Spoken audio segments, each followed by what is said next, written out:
咗自己一陣先，因為都儲緊 energy， 因為今朝早又唔好意思啊，一朝早就去咗YouTube 度錄嘢，跟住又另外整一句講晒咧，一言難盡啦嚇，咁基本上都好多嘢搞嘅，咁仲有咧就其實都係一路睇住，即係一路另外一方面咧，我諗都一路大家睇住個股市跌幾多啊，一路喺度日日都喺度拍完嘢，拍完嗰個晏晝又跌嘅咁樣，跟住又一路殺到落去，差唔多去到24,170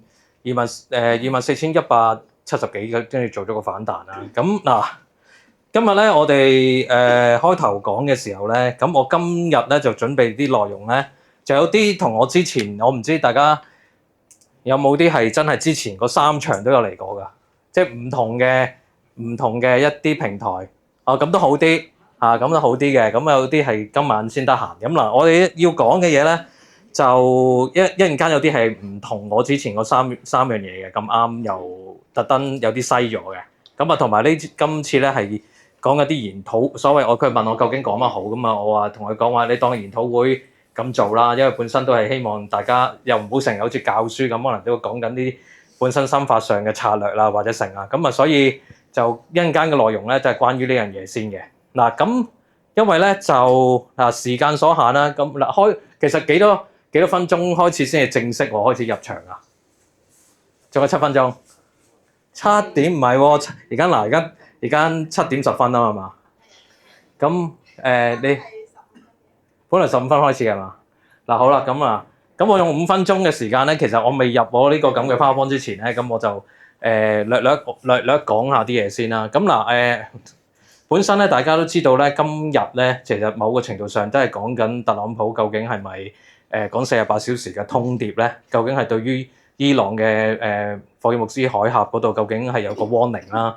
咁成朝咧，其實都係有我可以咁講啦，成朝其實都係沽壓沉重嘅，即係講緊舊經濟同埋新經濟嘅板塊，尤其是係之前講緊有啲人擔心嗰扎科技股會唔會再跌啊？咁你見到就算係可能上個禮拜升得唔錯嘅小米，或者係比較硬淨啲啦嚇，我俗稱比較硬淨啲係得比亞迪同埋寧德時代咧，寧德時代臨尾下晝都跌啦。咁但係咧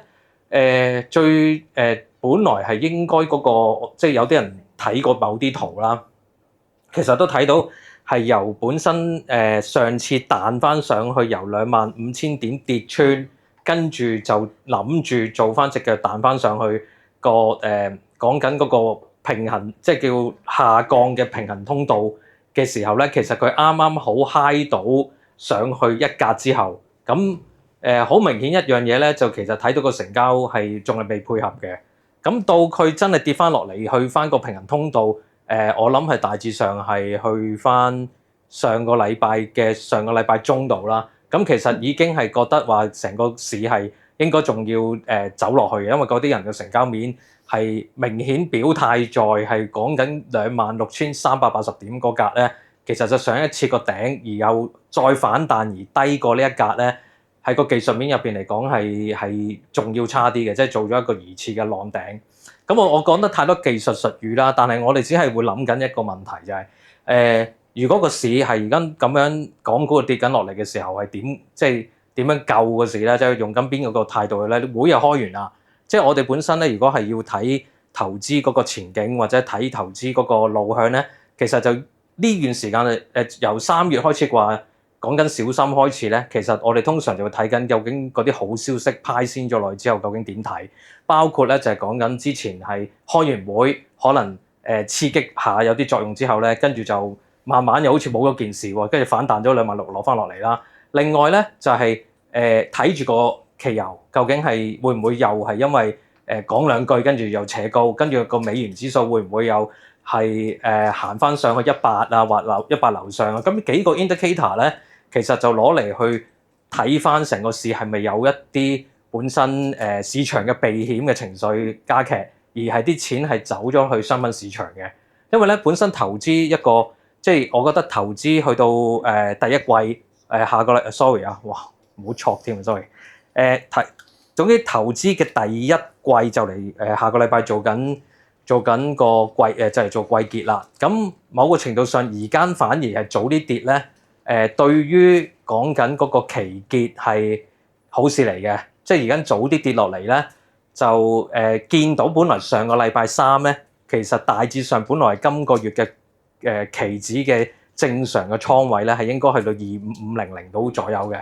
咁應該今日我未得閒睇咧，但係應該啲人都諗轉倉轉翻落24000都未定嘅，即係整體上邊嚟講，呢一段時間其實啲人本來都冇諗過睇得咁淡嘅，但係就因為可能係突然間有啲咁嘅通牒咧，咁就令到件事更加差。好啦，去到呢個咁嘅情況，我淨係想問翻一樣嘢啦。而家我講咗前半橛咁樣自己 warm up 下，因為我本身俾5分鐘自己我 warm up 下之外咧，我想問大家有幾多人係個倉有50%都係貨㗎？有冇人50%都係貨？咁都唔係好多啫，係嘛？即係而家你今日你哋嚟嘅內容係其實係諗住睇你係咪入得市未咧，定係點啊？即係嗰啲係諗緊，哇個市跌得咁多，咁我睇下今呢段時間究竟有咩好入啊？咁啊係，即係我有冇啲咁嘅人嘅？其實係你有幾多人係而家係諗住嚟呢度咧？係聽究竟係有咩貨好入買嘅咧？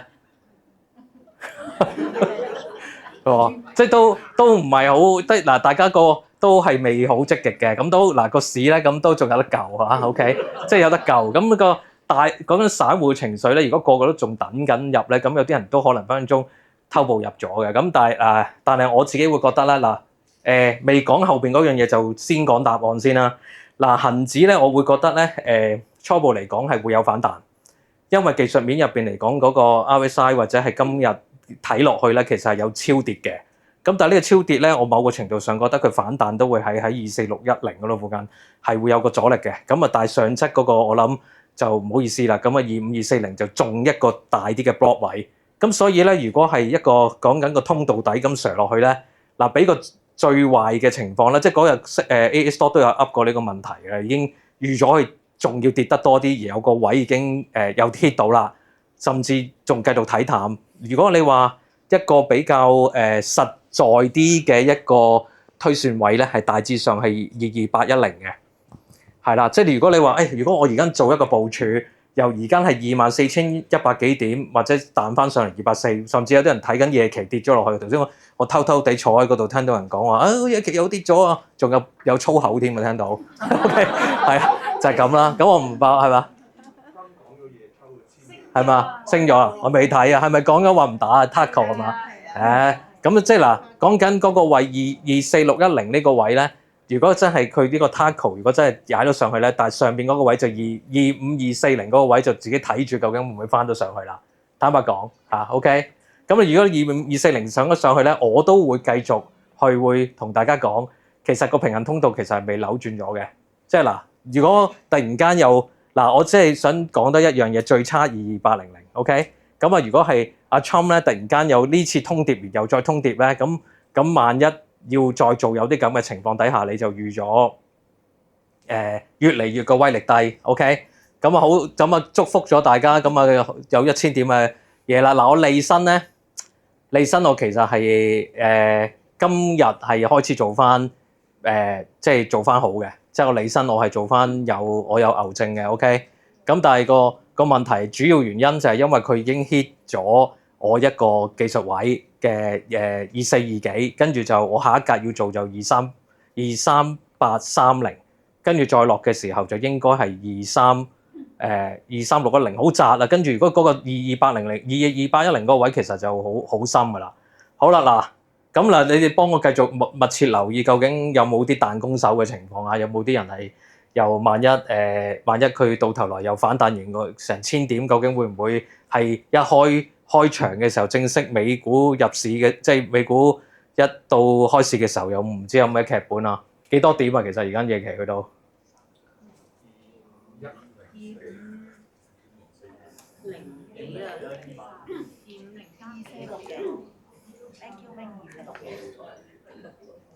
你等一等先啊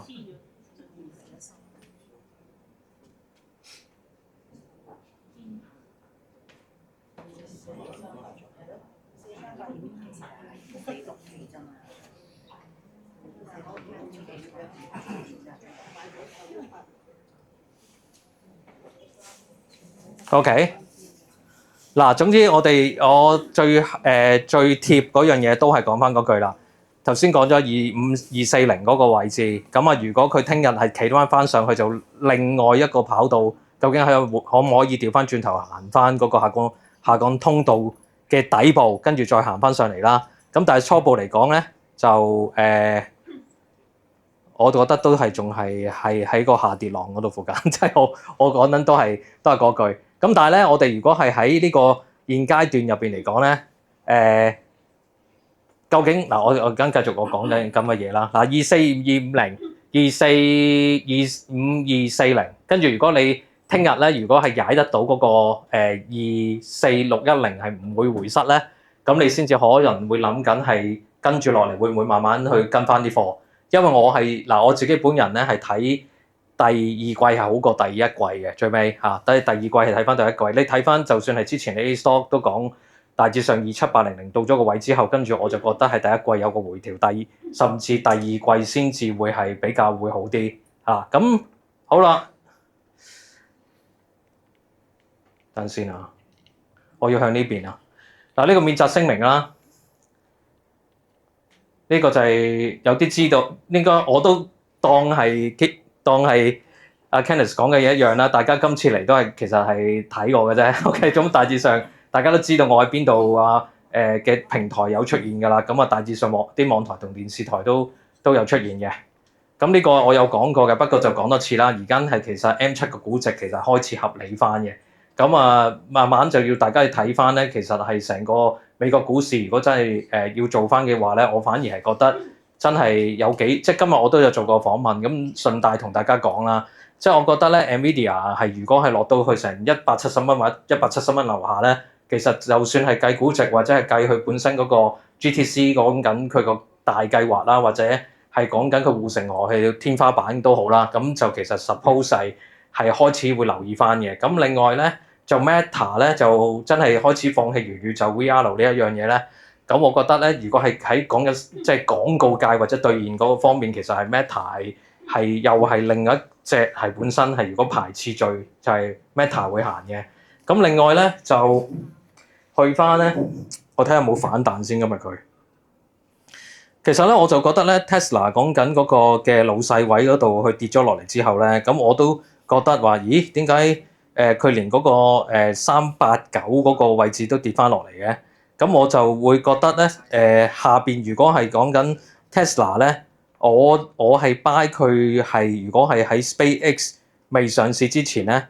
就反而佢係一路跌落嚟嘅時候，我會諗緊嘅嘢就係佢係328蚊樓上咧，係會希望佢周 K 嗰度出翻支陽燭啦。咁但係暫時嚟講，其實你問我而家鬧唔鬧得咧，即係我直接跳去嗰個我嘅睇法咧，就其實初步嚟講嗰啲動能面其實仲係未得嘅。即係講 Tesla 你只可以用咁反彈，但係呢隻股我係覺得嚟緊。嘅第二季甚至第三季係會睇翻隻 Tesla， 跟住膽就係隻 Google 啦，即係 M7 點解我 show 呢幅圖出嚟咧？就上次 A Stock 咧，我就有另外一樣嘢要講嘅，即係另外一樣嘢要講。咁但係如果你話喺個而家你話成個市橫掂都洗緊牌啦，跟住就有時啊開始點解要我點解我唔可以估啊特朗普係咪 Taco 咧？咁即係我會覺得係要你睇佢有冇彈過攻，即係有冇彈弓手出過。你先至可以話下一次，如果大家再講呢個消息嘅時候，市場上就未必會咁惡劣啦。因為本身咧，其實消息面咧，無論好同壞都好啦，只會係一路係講緊個影響性係越嚟越低嘅。咁如果佢其實個新聞我唔得閒睇啊，其實係佢係咪話有冇人答我啊？就係話唔打住啊？唔打住係定係48小時再打定係點啊？推遲5日啊！哇，好玩喎呢樣嘢。咁如果佢一路推遲，咪一路咁樣玩落去咁嗱。Anyway，咁大家都喺度知嗱。琴日有人睇我直播啊？咁啊好眼瞓啊！其實我突然間都忍唔住熄機啊，真係發脾氣啊！哇，好鬼痛㗎嘛。咁嗱，琴日都講咗一個問題咧。其實特朗普咧，其實係我自己會覺得佢根本就唔想伊朗係直情玩即係玩完嘅。其實佢呢個政治籌碼。其實不嬲，佢就算係空佢好，或者做一樣嘢，其實大家就當係而家佢存在嘅價值就係為咗佢嘅選舉，所以佢而家咧成日都會做呢啲咁嘅動作。咁啊，希望下一次佢如果再講5日後咧，啲人都可能有諗緊，就越吹越大嘅時候跌落去嘅話咧，諗就有第二次機會啦。嗱，我點解而家咁講？因為我就算同你哋做講座之前咧，其實我都要估下特朗普呢次會唔會彈弓手嘅，即係冇一雖然大家都話 Taco， 今朝做訪問又話 Taco 咁啊，我都係咁樣講嘅。但係個問題就係你都估唔到佢究竟會邊次嚟真啊嚇。咁但係暫時嚟講都仲係呢種人啊，真係冇辦法，佢都係喺股市揾錢㗎啦。咁好啦，呢個我都講咗㗎啦。即係總之而家我哋睇講緊都係。嚟緊 AI 咧，都係睇緊硬件嗰個板塊多過軟件嘅嚇，咁呢個大家注意翻咧，其實就軟件嘅世界就其實係比較麻煩啲嚇，咁所以頭先咧我排嘅嘢就係講緊就係 NVIDIA 同埋係 Meta， 跟住其實應該仲有隻 Google 嘅，因為 Google 始終我覺得個 TPU 係都會繼續發展去，同埋講緊 Gemini 其實係一個比較有 powerful 嘅生成工具。咁呢幾點解頭先 show 翻嗰個？呢一張圖咧就係其實即係個 PE 其實係開始抵，但 Microsoft 就我唔擺住嘅，就係預咗就其實係最好就 NVIDIA 夾 Google， 跟住就係 Meta， 跟住先至 Tesla。咁係啦，呢幾隻其實係要重新睇。如果你仲係買美股嘅嚇，仲係買美股嘅話，好啦，呢個咧就係另一幅圖嚟嘅。呢幅圖咧係講乜咧？咁大家咁當然啦，大家就會睇緊成日話封關打仗，跟住即係講緊嗰個海峽究竟係點？跟住又成咁啊，即係究竟打同唔打，究竟個影響性有幾大咧？咁呢個咧就係講緊啲數據預測嚟嘅。咁如果你長期封咧，就係如果你真係封咗，即係萬一伊朗真係萬一繼續封落去咧，咁預計咧其實布蘭特期油咧就應該會去到可能130以上嘅。即係頭先我未講之前就應該去到108、110、108到附近。咁呢個係正常水平嘅，即係大家都預咗其實而家中位數。即係中封關嘅中封鎖嘅時候，而家就應該唔會諗緊係短期解封嘅。咁所以跌翻落去，你如果正常嚟講咧，布蘭特期油係上到110至120，其實係合理嘅。如果繼續係擾亂緊呢件事嘅話，咁但係低質咧，如果你話即係有個回調咧，就好明講緊布蘭特期油就應該係會係90嗰度係有一個 buffer 位頂住。咁但係另外講緊即係講緊嗰個WTI 咧。咁大致上我都係保留翻係91.8嗰度係個期油位嚟嘅嗱，但係呢個我哋要知道係啲乜嘢咧？知道咧其實短期內咧就即係佢本身係因為一路都係講緊邊啲可以過得，邊啲唔過得咧。講緊嗰個伊朗嗰個嘅即係控制權咧，就而家係大家係諗緊會唔會佢有幾個條件係話咁先投降嘅，即係話即係要點啊？就係你要保證係唔再有打，即係唔會有戰爭，跟住又要賠償翻去，因為而家呢次戰爭入邊嘅損失。咁呢啲嘢其實係根本上係冇乜可能。有見佢嗰幾條有其中幾條已經係知道佢冇可能係啲人係同佢會簽咗停火協議嘅。咁所以大家就要諗得心水清少少，就係伊朗點解會突然間停咧？咁呢一樣嘢，我覺得就喺短時間之內，佢 fall 出嚟嘅條件，即係佢釋出咗一啲咁嘅問題，但係就唔可能短時間之內係會有呢件事係可以妥協咯。咁所以你要有心理準備，大家就諗緊，其實個戰事除非係有啲好突破性發展都好啦，呢件事都係唔會係短時間完嘅。即係因為本身市場上都喺度一路講緊話，其實好似隨時停戰啊咁嗱。暫時喺個表面上都係咁樣嚇，咁即係我會覺得你除非真係追殺到所有人都要投晒降，或者成個伊斯蘭國係真係成個體系係好同以色列係傾掂數，其實唔係同美國傾啊。其實而家講緊伊朗其實係應該要同以色列傾得掂數，反而係多過美國。美國其實係有少少係助長咁樣食花生咁樣推下咁啊，但係其實實際上係即係以色列係借啲意同伊朗就越打越大嘅。尤其是佢哋互打嘅而家喺度，咁所以睇嘅新聞咧就睇下究竟佢哋兩個之間究竟就等於係咪俄烏戰爭第二個版本啦？呢個就自己望下啦。咁嗱呢幅圖想 show 俾大家睇，同埋入邊呢啲下邊嘅細字咧，就係想講其實嗰條 path 咧，正常嚟講係個海峽嗰個情況，你就唔好跟得太貼，但係個 average 位咧，就如果係有個中位數入邊嚟講，你就當係105至110都係正常。好啦，另外一個咧講緊金啊，即係講緊話而家呢個金嘅一啲 factor 咧，究竟有邊啲嘢係嘅？啲人可能擔心話，啲黃金去到而家呢個階段，究竟有乜關事啊？可能啲或者黃金跌到咁多啊，咁可能啲 stock 嘅時候嗰個位咧，就再重新提一提啦，就講緊四幾嗰個位置咧，其實正常呢個禮拜有即係四幾去到呢個階段咧，就算係跌同好點樣都好啦，因為其實都會有個技術超賣係會有機會喺呢個禮拜會做反彈嘅。咁啊，但係究竟要夾幾低咧，都有個408幾嘅係有個位置喺度。咁但係點解我哋要講多少少黃金同銀咧？而家呢個目前為止個因素係點咧？就係因為黃金咧，而家喺目前為止都係同啲實際嘅利率係有啲關係嘅。而家咧講到尾就係點講？講到尾就係啲油而家你夾高，跟住啲人咧就覺得個 CPI 又夾高，跟住 CPI 夾高，跟住啲息就會萬一個息咧，其實而家就應該唔減甚至加，咁所以咧就令到啲黃金咧就係積聚嗰啲咁嘅套利盤咧就出咗嚟嘅。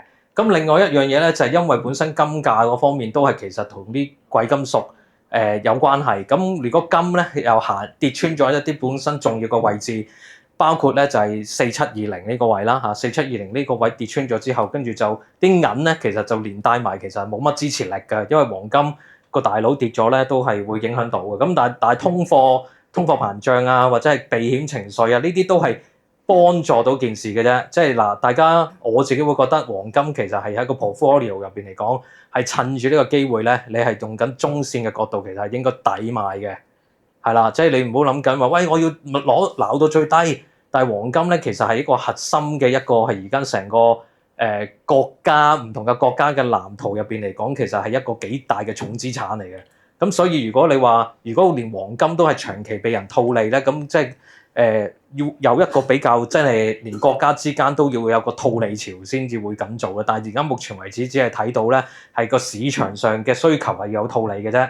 咁另外避險情緒或者係危機嗰啲咧，或者呢一樣嘢就真係冇人諗究竟點樣避險法啦。我覺得呢個咁嘅因素係越嚟越低嘅。避險呢個因素你就當係已經係派先咗一個本來係大家都覺得地緣政治係應該買黃金呢個概念，你反而要洗一樣嘢，就呢啲唔係一個重點嘅嘢嚟嘅。你只係望住個美元指數究竟會唔會長期跌翻落去98度附近咧？咁就令到個黃金可能會好翻少少。咁同埋但係你要諗緊黃金嘅一個嘅反彈速度咧，我希望佢係可以辣到落去4.1幾添，4.1幾嗰度可以反彈嘅機會升翻穿4.7幾嗰個機會更加大。咁當然你話頭先嗰啲可能話，你會覺得好奇怪，可能個市越定咧，反而個市越定啊對啲金越好嘅。而家係調轉行嘅，反而係唔係避險，即係你反而越亂咧，就會令到有升。即係商品市場而家係咁行，跟住你如果個市好有金升嘅，而家係咁樣走法嘅。咁工業需求嗰啲嘢就呢啲都係好籠統嘅，但係呢啲就係正式嘅 factor 啦。即係你譬如嗰啲部門究竟買唔買啊，或者個供應嗰個方面咧，就大家就睇下啦啊。OK，咁嗱，我嗰日咧就其實講唔晒嘅，但係咧我就想今日咧就講翻呢樣嘢，就係投資其實而家去到現階段咧，係試下用一個減法嘅方法。減法嘅方法咧，其實就係你要睇自己個倉有冇啲嘢係唔好嘅股票，係啦，有冇人係有啲唔好嘅股票，其實係想去淘汰你本身個倉入邊啲唔好嘅股票咧？有噶嘛，係咪啊？都有啊，呢個有反應好啊，真係 OK。咁嗱，多謝大家嘅反應啊。咁啊，其實咧就我哋都即係輸錢多係咪啊？好多人輸錢係啊，呢句先至唉，個心入邊咧好多人輸錢啊咁啊。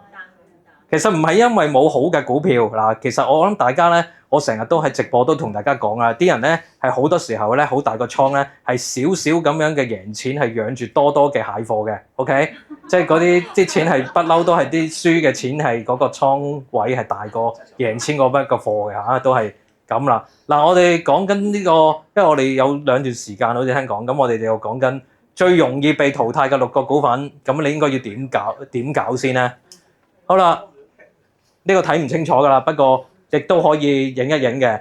咁啊，但係咧，我就係想講咧，嗱，呢個我會解一解嘅。你會見到咧，點解話係第一類故事股咁啊？但係咧，你話概念多咧，你見到啲 AI 啊、Web3 啊、新能源啊、機械人啊，喂，呢啲唔係 hit 炒嘅咩？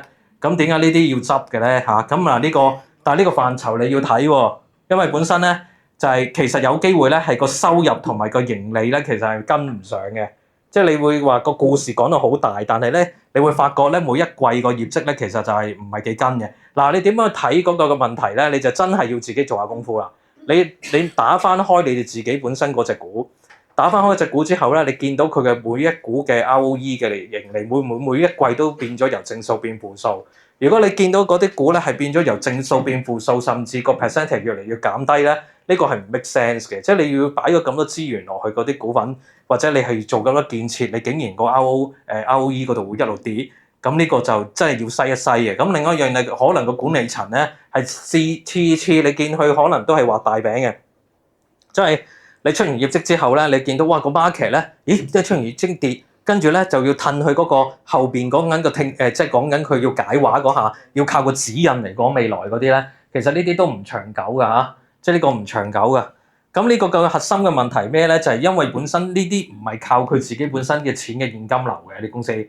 你唔好講港股美股一樣道理㗎咋，而家阿里巴巴衰呢度㗎，阿里巴巴都衰緊呢個問題，就係可能個餅太大，就佢個現金流其實出個業績其實麻麻地嘅，個估值其實而家都係啲人係幻想緊嗰件事，咁所以咧你就要係做嗰個動作就係即係你要諗緊現金流係一個好緊要嘅嘢啦嚇。好啦，咁第二樣嘢長期弱勢啦，技術面可能大家都未知咩技術面啦，咁你中意有機會學就學啦，咁啊。長期弱勢嘅，咁你可能問你大家自己有幾衡量話，你哋嘅股票係點為之弱勢啊？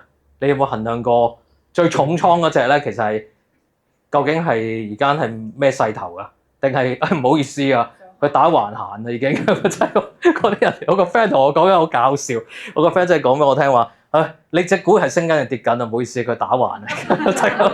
係咁呢個問題就係。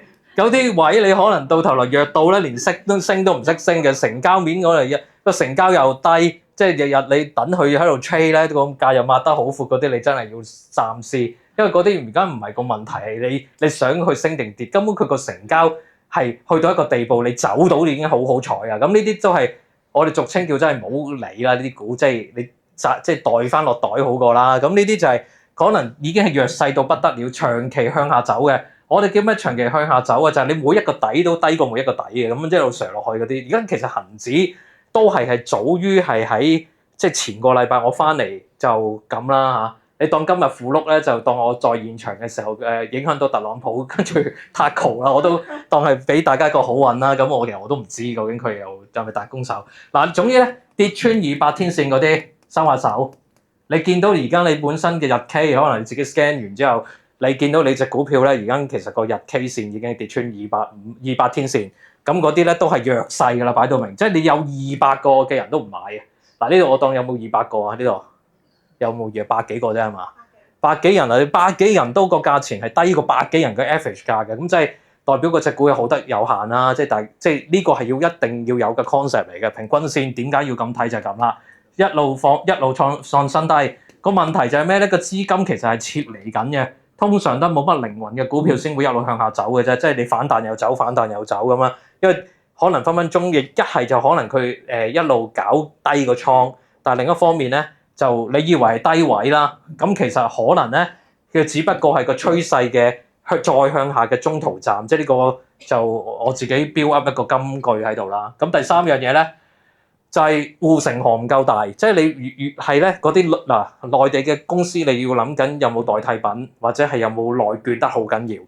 咁呢一類嘅股份咧就係同行太多。你要點解你可以咁講？點解上年係貼住隻長飛咧？因為佢冇乜人有佢嗰個技術，但係又冇乜嘅港股係即係做到同一種技術係上到市嘅。咁就所以佢就一啲基金公司一買就買佢先嘅，咁你會連帶埋。就係咁啦嚇，咁啊只不過咁嘅6088嗰啲就係要開始插邊啦。咁所以同行咧，如果越多咧，咁其實呢一個問題就係你哋自己諗下，你哋自己本身做嘅倉有冇好多都係同類嘅板塊？有啲好中意唔知買乜嘢嘅喎，儲手袋咁儲，喺度儲緊嗰啲板塊，唔知點解好中意儲乜個板塊。我收息股啊，咁成扎，但係嗰啲係整收息股又唔知用緊咩收息啊。總之一個問題就係你要諗緊唔好將好多嘢你自己都搞到好多同行喺你自己嗰個倉嗰度，即係你同行已經係鬥緊啦，仲要你係成個倉入邊都好多銅嘅板塊，其實係好危險嘅事嚟嘅，除非你睇得好好。咁嗱，所以咧你冇個技術優勢或者係講緊你成日講嗰啲體育用品股嗰啲，我從來都好少講嘅，因為本身我覺得呢個零售行業或者係嗰啲咩打邊爐嗰啲咧，我都見到好少講嘅，因為我覺得係根本就係好多冇乜優勢。咁所以嗰啲嘢咧，如果係講緊個價格競爭咁嚴重嗰啲，都係唔係一個係你減，即係叫我而家我哋減先至你流出。一陣間我會講翻加乜嘢嚇，咁但係你要減嘅先。咁你調翻轉頭咧，喺個技術面上面你冇乜新嘅嘢嘅時候，或者係比較低端嘅，即係比較低端嘅供應鏈咧，即係你冇咗佢都得嘅。咁啊叫做低端嘅供應鏈啦。咁呢啲咧就其實你就要佢哋嗱，即係嗰啲咁嘅公司賺都賺啲辛苦錢嘅，咁你就算啦咁啊。即係其實投資都一樣嘅，你唔好特登係挑戰自己賺啲辛苦錢，你賺啲簡單嘅錢先。咁呢個其實你哋就會變咗慳翻少少啦，即係唔好喺嗰個自己嗰啲咁嘅 pool 嗰度係賺啲辛苦錢。咁第四種咧，其實就財務質量差。嗱，財務質量差咧，其實就你會應收帳嗰啲咧，其實嘅你有得睇㗎。你財務報表咧，其中一樣嘢就係應收帳嘅項目，即係佢會係將後期應該要收嘅錢擺埋今期嘅業績，咁即係假帳嚟嘅呢啲，即係佢其實將嗰件事就係擺前啲啫。咁後期你就收完之後，後期嘅業績就差啦。佢做得呢啲咁嘅蠱惑嘢嘅啲，通常都係麻麻地嘅件事，要擺啲龍門嘅話，咁現金流又差，盈利面咧。其實係得個即係嗱，講緊帳面嘅盈利好睇，有時佢係一次性盈利嘅，咁呢啲都要當然有少少基本面嘅嘢啦。咁啊，負債高同埋嗱，負債高都係譬如嗰啲內房又好明顯係呢個咁嘅問題啦。但係我哋要識得睇咧，就係個自由現金流呢一樣嘢大唔大嘅？即係如果話我間公司如果我要 scan 咁點 scan 啊？咁你就要 scan 下嗰間公司嘅自由現金流係你如果留一隻嘅咁多間公司同一個板塊，咁你就。不如我要揀間自由現金流係比較大啲嘅公司留喺度，即係可能有3隻同一個板塊嘅話，你就可能要諗呢個方法啦。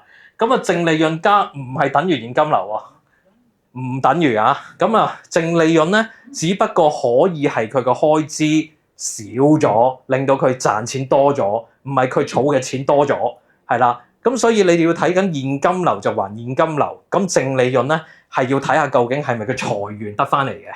呢啲嘢就係要自己睇多少少啦。咁啊，利潤可以做出嚟嘅，現金流咧就冇得做嘅，因為本身有冇錢剩係靠佢哋自己公司儲嘅。係啦，咁啊，呢度錄緊嘢啊？係咪呢度錄緊啊？因為我唔想扭轉個人啊 ，sorry 啊。我其實我唔係幾想㗎。有 laser 嘅支筆。有 laser 係咪？OK。左手呢個嘅。呢度。好，唔該晒。嗱好啦，我哋去到第5咧，咁就其實係個週期過咗，即係個週期過咗咧，其實有啲股可能淨係炒一輪嘅啫。嗱咩意思咧？就炒一輪嗰啲咁嘅情況就係好明顯係一個消息去刺激嗰啲咁嘅股份，或者你突然間係譬如啲車咁啊，突然間話個銷售報告係 OK，咁你可能突然間咧就谷一輪，咁啊突然間咧可能你會聽到話可能係阿里巴巴唔知有啲乜嘢嘅新產品，咁又谷一輪，咁呢啲咧通常咧。其實係會有機會一升嘅時候，就會令到啲嘢係派先咗嘅 fully priced。咁啊，呢個就好明顯啊。尤其是如果你話啲舊能源嘅時候，你繼續追咧，其實某個程度上係會慢慢可能啲第二概念嗰啲股份係會追上嚟嘅。咁但係啲人係會炒咩咧？通常會炒緊，嗰啲嘢升，跟住個定嗰啲會升啦，係嘅。咁但係咧，你知道咧，其實實際上嘅核心都係去翻啲真正嗰啲，譬如中海油、中石油嗰啲，譬如真係 core 嗰啲嘢度，你側邊嗰啲咧，其實你知道自己咧，淨係炒緊佢嘅關係性而去做咧。AI 都係咁嘅，你只可以根據關係性就知道我炒完就走鬼。但係好多人咧，最大個盲點就係你明明嗰樣嘢，你知道自己咧，其實係因為某啲嘢升，所以先買佢。但係咧，你就買完之後咧，因為蟹咗，你就覺得佢有關係。呢個你自己諗下啦，即係其實有時啲嘢你明知嗰樣嘢，其實係我都係覺得，因為嗰隻嘢升應該升埋呢隻啩咁啊。跟住咧，你真係知道你係升埋嗰隻，但係你知道自己買錯位咧，跟住你就要夾硬將嗰件事擺落去。但係嗰個問題就大啦，只要真正個大佬或者真正個 indicator 係成個板塊入邊嗰隻龍頭跌咧，你就令到埋你嗰啲插住邊買嗰啲都衰嘅。反而喺呢個階段咧，如果你真係睇翻同一個板塊咧，如果一齊跌嘅時候，應該係第五嗰樣嘢，你由一個2、3線嘅選擇變翻做1線選擇。如果睇翻好同一個板塊，千祈唔好 keep 住咧，就當係 keep 住2、3線同一個板塊，就變咗係第一個板塊咁睇。呢個係盲點位嚟嘅。嗱，呢個咧就係冇催化劑嗰樣嘢。OK，嗱呢啲冇業績啦，冇政策啦，冇資金關注啦，跟住其實係死晒咁樣，又唔升唔跌嗰啲啦。有冇啲嘢其實應該你自己諗一諗？你有冇啲股票其實係你都唔知究竟都冇新聞嘅？有冇啲股票係冇新聞嘅？而家你發覺嗱，如果你有啲股票冇新聞嗰啲咧，就真係算罷啦。OK， 即係呢個問題，你連炒佢嗰樣嘢，你真係可能有啲財技，或者除非你知道有內幕消息嘅啫。如果連嗰啲其實股票嗰個樣嘢係好實際嘅。我算啦，你遲啲會有機會出街聽到我有啲訪問。今日訪問咗3個唔同嘅平台，咁但係係啊，都多謝佢哋啦嚇，真係多謝佢哋係欣賞我嘅咧體力可以應付到啦。咁但係我淨係想講一樣嘢啫。所有嘅消息咧，其實如果係出得嚟俾大家知咧，其實通常都係要俾你哋知嘅，要有啲目的嘅。係啦，你哋只可以信第1、2次嘅消息係比較會真啲嘅啫。但係如果同一個消息不斷你見到喺個 app 度彈出嚟嗰啲咧，係一定有問題嘅嚇。即係所以咧，如果係冇消息嘅股份咧，其實有好有唔好，除非你係好清楚入邊嘅股份係啲乜嘢。如果唔係咧，冇成交先係一個大問題。冇成你一係歸咗邊，所以冇喎。啲人攞晒啲貨，咁咪等咯。咁有啲股係咁嘅，但係就一定好有個別嘅例子，即係啲。但係如果係一個正常活躍度嘅股份咧，其實正常嚟講都係講緊 RSI over 50，跟住就其他嘅資料係會定時都會有啲嘢俾你知。因為如果連個 market maker 都冇嘢可以做咧，其實呢樣嘢好危險嘅，佢都唔知點樣幫隻股去夾高個價。OK， 我仲有幾耐啊？唔係嘛？我借啲耳添啊！我要借啲耳，我諗住借啲耳。休息下先啦，咁嗱 OK， 好啦嗱，我哋咧就係點解有前景嘅股票但係會跌嘅咧？咁呢個就係有3個 concept 嘅，係啦，有前景但係會跌嘅股份咧係咩意思咧？就因為咧個市場上咧已經係將一個非常之美好嘅未來咧一次過拱落去。嗱，點解頭先第一格就係講緊話？咦，點解你本身 AI 機器人跟住又話 Web3 嗰啲嘢唔係好好地嘅咩？咁但係咧，原來係同一個概念咧，你係將佢嗰樣嘢 repeat 講好多次。而家呢個世界機械人應該係要第時要用嘅。跟住咧，如果我哋係聽得到嗰啲嘢咧，成日可能我哋呢啲股評咧都係講嚟講去，喂，點解呢個嘉賓講嘅嘢同嗰個嘉賓講嘅一樣㗎？咁你就要小心啲。嗰一樣嘢其實係冇新意㗎啦，開始嚇。咁你除非揾到啲新焦點出嚟啦。咁所以咧有啲概念咧，其實你唔好以為係一啲理所當然嘅概念係一定會炒落去嘅。反而咧就第一浸、第二浸，大家唔係咁清楚，好似升空咁啫嘛。冇乜人講嘅時候，其實就幾快嘅，啲嘢升得幾快。但係當個個好似即係個個都講啊，因為其實好老實咁講啦，呢度即係又雖然錄咗啦，咁啊，但係其實講到尾咧，啲人其實講嚟講去，可能升咗某幾隻就跟住第二個、第三個就跟住嗰隻講個 number 㗎啦，係咪？即係你最易講係咩啊？最易講係講得升緊嘅 number 㗎啦，做股評係咪？咁樣咁即係答一啲跌極都跌唔到嘅嗰啲。跌唔完嘅一個 number， 講一啲不斷咁升，咁呢個係市場嘅一個咁嘅情況嘅。咁但係呢種情況你大家都理解就係呢一樣嘢會可能一路都係講得多已經炒咗。咁但係我哋要睇嘅講升嘅原因咧，其實因為股價如果升係可能係講嗰樣嘅講嗰個 picture 太大，跟住或者個故事好吸引，媒體不斷報導咧。如果係講到佢好似好天馬行空嘅話咧，佢問題就係唔係好短時間內發生。講緊 Tesla 就有一個咁嘅情況啦，即係講到好似改變未來咁咧。咁其實而家個股價唔升嘅，但係佢係有改變未來嘅實力。咁所以如果嗰個問題就係個股價係跑得前個盈利太多咧，咁就會令到啲人係個PE 唔應該咁高喎。咁啊，你成日都講緊個 PE 其實係點解俾人要重新計過咧？係因為啲人係覺得喂，講就講得天下無敵啦，但係個盈利仲未翻嘅，咁就啲人就開始唔係幾 all right 啦。咁第二樣嘢咧，就係點解第一樣嘢會係有問題啊？因為本身咧就係呢幾個問題喺後邊嘅。嗱，第一樣嘢咧就係呢啲咁嘅同一個共通點咧，其實有機會大家都會捆綁埋一齊。咁佢哋本身技術方向係啱都好，個周期性其實係需要好長嘅。你可能大家睇嘅嘢就係睇緊一週兩週，但係其實你明明係一週兩週係嗰陣時係好快咁升，但係其實個周期未完。不過你咧就會喺一個階段入邊嚟講，因為一般人嘅投資者就希望佢一路都係一條斜線，但係其實佢哋仲係發展緊嘅，咁所以就預咗咧，其實係要自己將嗰條戰線可能由週期、月線咁樣一路越拉越長咧，先會對於後階段嘅呢啲咁嘅 AI 升空股嘅機器人咧，其實係要自己都拉長條戰線先得嘅，要需要嘅盈利面其實可能遲啲先會翻得多。咁就算機械人咧，嗱我當係例子咁啊，機器人咧佢哋技術好好都好啦，都唔可能係一定係全部大批出貨嘅，咁又唔係大批普及嘅，呢個你要諗緊呢個概念好啊，咁但係咪真係有個代表性係全部啲人都要訂機械人咧？呢個要諗一諗嘅。我哋分析股票嘅時候就人哋係股評係講呢堆，咁你就要諗呢堆 ，OK？咁嗱，如果係講緊太空概念好大嘅，咁你有冇錢先？你要諗緊邊啲公司係有現金係幫啲火箭升上去，或者係有啲嘢係做緊係有 project 做緊嗰啲，你就會擺前啲嚇。咁呢個都係要諗嘅。當然你話，我都唔識分，你不如話俾我聽邊個 number 啦。咁啊，但係個問題就係你睇直播啦嚇，咁就係啊 sell 下其他嘢或者睇做會員 OK。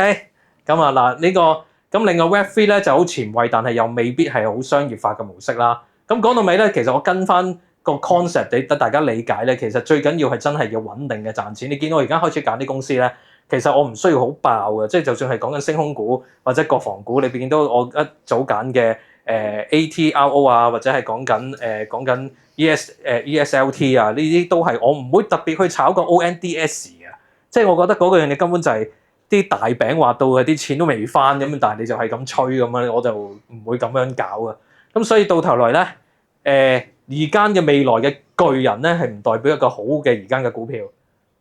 思考下呢個咁嘅 concept 啦，即係你哇第時好勁啊，但係會唔會而家係好好買咧？即譬如 ASTS 咪去到一個階段，去咗120蚊，跟住我停一停嘅，係因為個價錢已經係好離譜啊！咁我到咗120蚊嗰下就已經話我唔理你大家啦，我總之目標價到咗啦，我覺得60變20係可以一年內都唔係一個月就到咗，咁有冇咁勁啊？咁即係個問題就係佢有個好好嘅 concept，但係未必會係應該要繼續行得咁快啦嚇。咁sorry 啊，撳錯上下掣。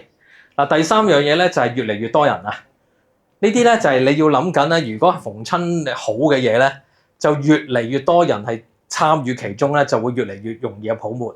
即係無論你揀咩股票都好啦，等於頭先嗰啲死症咧，係有啲股票可能係講啲鬥價格戰啊，或者成一，所以我係慢慢你見我係越嚟越少講係內地嘅機器人嘅，因為我覺得咧一路都覺得話呢樣嘢係第二種。喂 ，hello，OK，係啦，咁啊，你第二樣嘢就係你要諗緊就係嗰個因為 EV 卡嗰樣嘢都係有呢個咁嘅情況出嚟，會有一個棘到啦嚇。即係我覺得佢慢慢就會行咗同一條舊路咧，就會大家鬥平，除非你嗰種你就算係行到叻到宇視科技啊，或者係講緊優必選嗰啲咧，都係而家都諗緊個突破位，就係究竟個機械人嘅腦咧，其實而家係要諗緊究竟要叻嗰樣嘢，就係要諗緊係點樣可以喺佢哋嗰個機械人個眼嗰度已經可以 scan 到而家嘅嘢。你當係佢會係希望可以你嘅手機好似 Google 咁樣，我一 scan 跟住就知道係乜嘢餐牌翻譯。咁呢個嘢咧，其實佢哋而家係想做緊係獨立嘅，而家係做緊獨立呢一樣嘢，可以自己即係賦予佢去自己嘅獨立嘅一個判斷。咁但係呢一樣嘢就要係好強嘅算力啦。因為點解好強嘅算力咧？你個機械人點喐法，你又要即刻可以 scan 完，即刻俾到出嚟，做到執行能力咧。嚟緊落嚟你要睇緊嘅嘢就究竟邊啲公司係搞機械人個腦啊，唔係搞緊佢喺度打功夫嗰啲啊。咁我哋唔睇嗰啲啊。咁但係我哋要睇嘅嘢就係要諗緊嘅本身究竟係咪市場樂觀啊，或者係咪有啲嘢擺落去嘅時候擺嚟擺去都冇乜新意嘅。咁啊所以我慢慢我只係會覺得機器人個板塊你要諗嘅嘢就會越嚟越即係擺低少少啦嚇，即係要揀嘅嚇。OK，呢個板塊真係要揀啊。反而係講緊 sensor 可以再諗過，即係講緊雷射 sensor 嗰啲咩2498嗰啲啊，或者係講緊即係嗰類嘅機械人嘅儲能，就係、包括係講緊咩啊？講緊嗰啲2050都係三花都有啲關係嘅嚇。咁呢啲都其實係會係 back up 到件事嘅嗱。咁嗱，我哋咧就講到尾咧，就其實係概念咧，其實唔係死於冇前景，其實就係應該話一早已經係個估值咧，一早已經擺得太前啦。咁啊，個個炒起晒啲機械人股咧。尤其是我覺得個盈利未到嗰啲，你見咗地平線，我從來都3-4個月都唔講嘅，因為呢啲股其實我覺得根本上唔係冇前景嘅地，但係個估值就太高啦。OK， 係啦。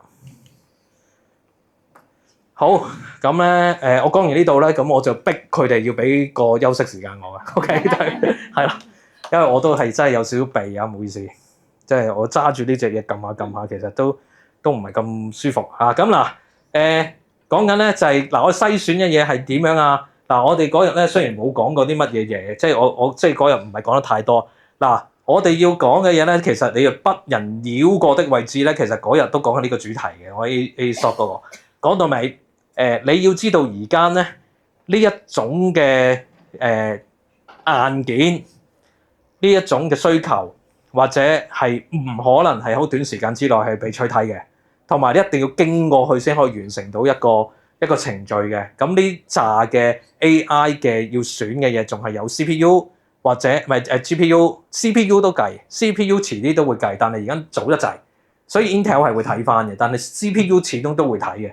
我覺得除咗如果係再普及咗個 HBM 之後咧，咁其實就應該 CPU 要 back up 翻件事，所以 CPU 係會睇嘅，不過就拉長少少啦。咁啊 GPU 咧同埋電力嗰啲都大家唔使講啊，都係即係 NVIDIA 係關事，但係 Google 嘅 TPU 都係同埋 Broadcom 呢啲咧，其實都係會係行埋 GPU 嗰列嘅。咁光通訊咧，咁嗰日就講咗唔少啦。咁但係我自己會覺得都係牽涉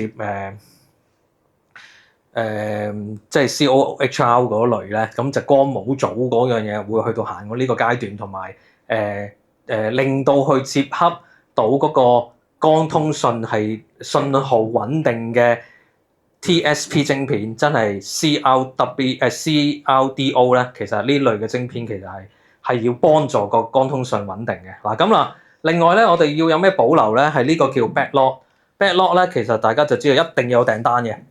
你預咗最好一樣嘢就係呢啲訂單最好有2-3年嘅訂單。嗱，甚至係你講緊近期有啲公司，譬如嗰啲電力公司咧，你講緊有間PWR 啦，嗰次我都好似係無線，好似講過呢個問題。你要 backlog 咧，你要差唔多成夠2-3年去嘅，你有個穩定嘅收入嗰啲就會行先嘅嚇，即係最好有訂單嗱，有個訂單夠，同埋咧現金流要夠。呢個需求性穩定，但係就好闊嘅，咁你就要預咗前面呢一個同呢一個有啲關係，但係咧就唔好揀呢啲啦。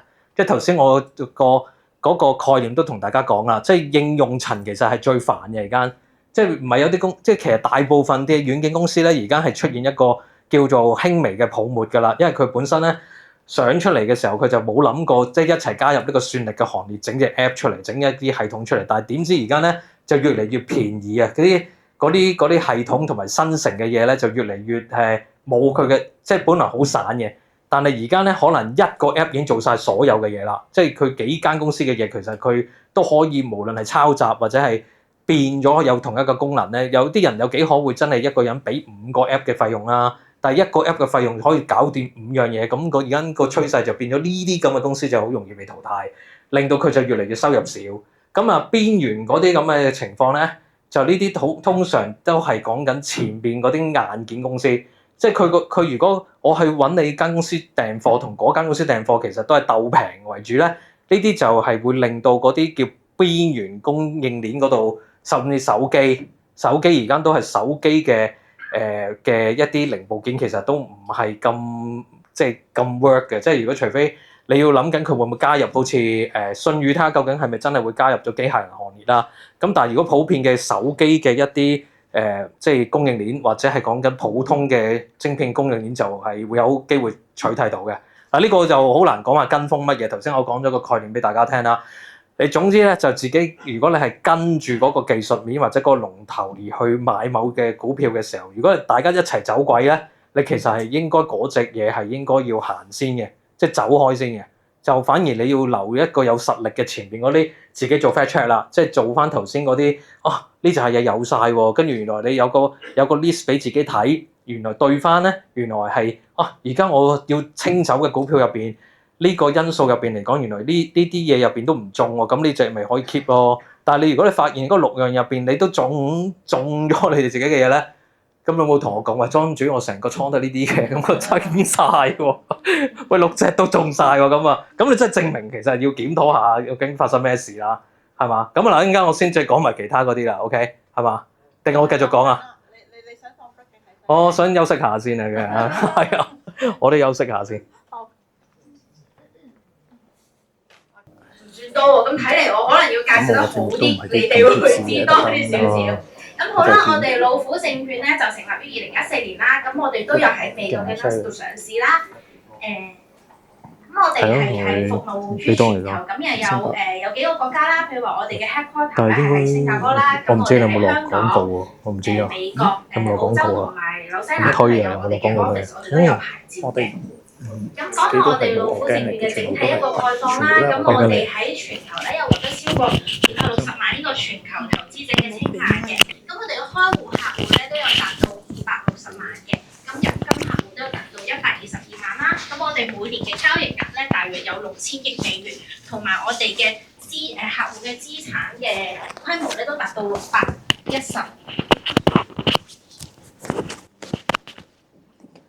都係有達到610萬美元嘅。好啦，咁講翻啊，咁多嘅證券 App 啦，而家有咁多嘅證券公司喺市面上咧，咁我哋嘅老虎證券有啲咩嘢優勢咧？咁首先我哋喺港股啊、ETF 啊、窩輪、牛熊證度咧都係零佣金嘅，咁仲有港股 IPO 啦，都係零手續費、零孖展利息嘅。咁我一陣都會講多少少港股 IPO，因為大家可能都會留意到 IPO 而家係比較 hit 啦，大家關注度都比較高嘅。咁我哋如果 trade 美股期權咧，都係零佣金嘅。咁包括埋虛擬資產啊、crypto 呢啲，我哋都係零佣金、零平台費嘅。咁好啦，我哋喺港股 IPO 度有咩優勢咧？頭先咧我有提到啦，我哋零費用啦。咁有冇人知道如果我哋正常而家去抽 IPO 嘅話，費用係要幾多㗎？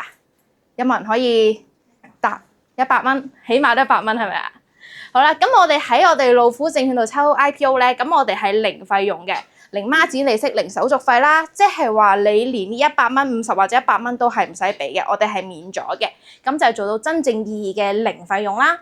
咁第二個就係我哋都係做到呢一個10倍嘅槓桿啦，同埋支持暗盤交易啦。仲有一個就係咧，我哋嘅呢一個申購時間咧，會比起其他嘅一啲券商公司咧係會長啲嘅。咁佢哋正常咧都係申購嘅截止前一日嘅4點，佢哋就會截止嘅啦嘛。但我哋係會去到第2日嘅早上9點嘅。咁相對嚟講咧，俾到大家嘅時間會更加靈活啦，同埋長啲啦。好啦，咁都可以睇翻呢一頁嘅。咁因為港股 IPO 我頭先都提到啦，其實而家都係比較市場係比較火熱嘅。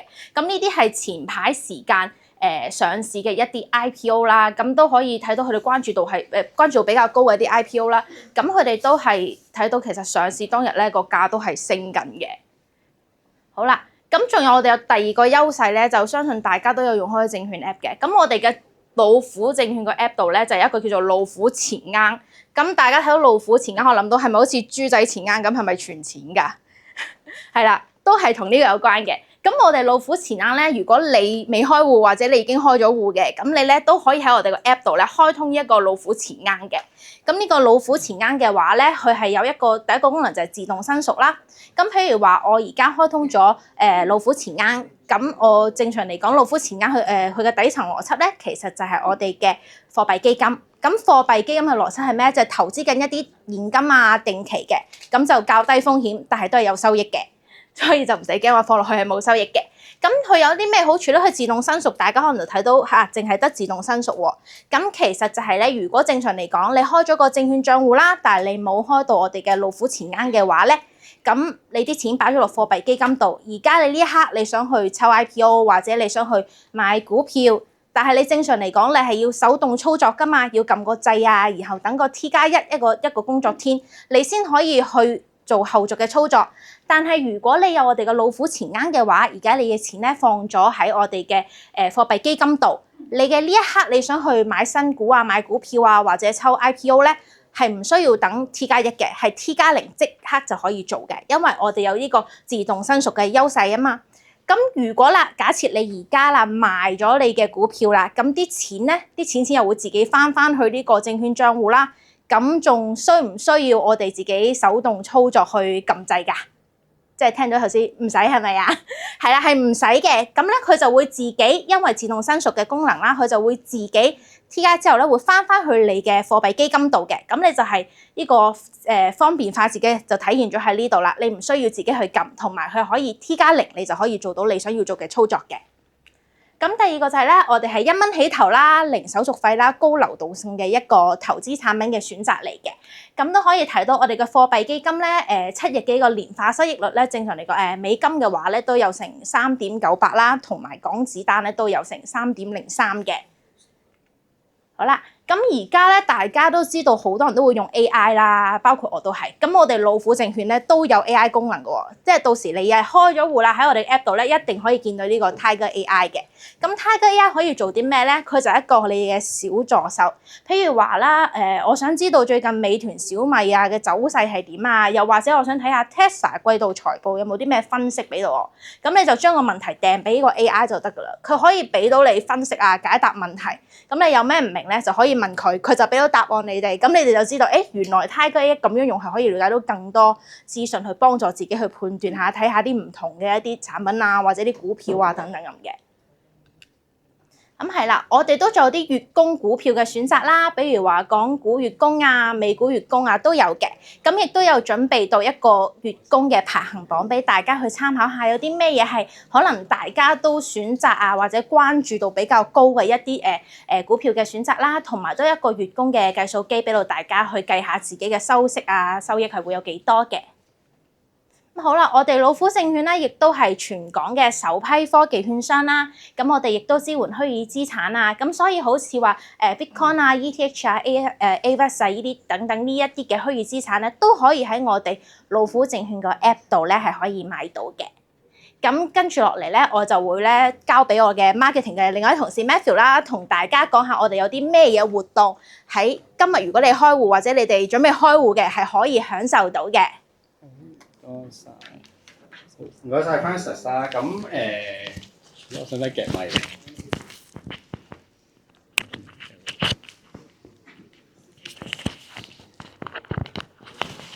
？OK。好，咁我哋最尾兩版嘅啫，咁咧我哋好快講一講我哋如果今日嚟開戶嘅話咧，我哋會有咩開戶 offer 啦。咁相信頭先入嚟嘅時候咧，大家都有見到我哋唔同嘅靚仔靚女嘅 promoter 咧喺出面啦，咁都會同大家講下我哋開戶有啲咩嘅。咁我哋今日開戶嘅話咧，咁我哋就會有 up to 咧2,900嘅迎新優惠。咁但係可能我哋都honest 啲啦。咁其實2,900嘅話，咁其實係咪真係會有去到咁多咧？咁但係其實咧，我哋用1萬蚊嚟做例子，因為如果正常你開戶嘅話咧，通常都會入1萬蚊去做一個入金見證㗎嘛。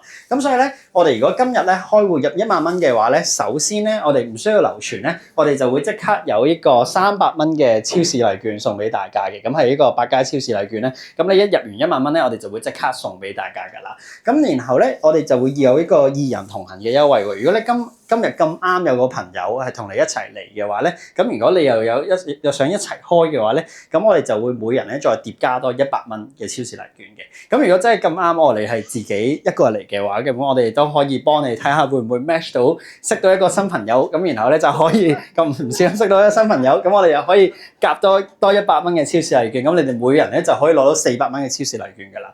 咁然之後嘅話咧，係啦，係咪已經可以即刻識朋友啦？你已經係啦。好，係咁然後同埋咧，我哋入金1萬蚊嘅話咧，如果我哋唔流傳嘅話咧，我哋都會咧即刻有一個100蚊嘅交易金券。我想問一下，有冇人知道交易現金券係愛嚟做咩嘅咧？抽新股都可以嘅。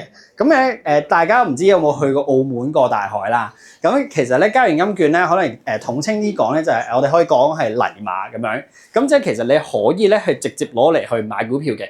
咁然後就去扣咗你個購買力咁樣啦。咁所以咧，我哋就係直接用如果入1萬蚊嘅話咧，就會送100蚊嘅家用金券啦。咁如果之後咧，你個1萬蚊嘅話咧，再 keep 多60日嘅話咧，就會再送多200蚊嘅家用金券嘅。咁即係講緊嘅話咧，你而家就係入錢，然之後如果擺唔流傳嘅話咧，咁已經會直接有400蚊嘅超市禮券啦，再加多100蚊嘅家用金券就500蚊啦。咁如果之後你再擺多60日嘅話咧，就會再有多200蚊嘅家用金券㗎啦。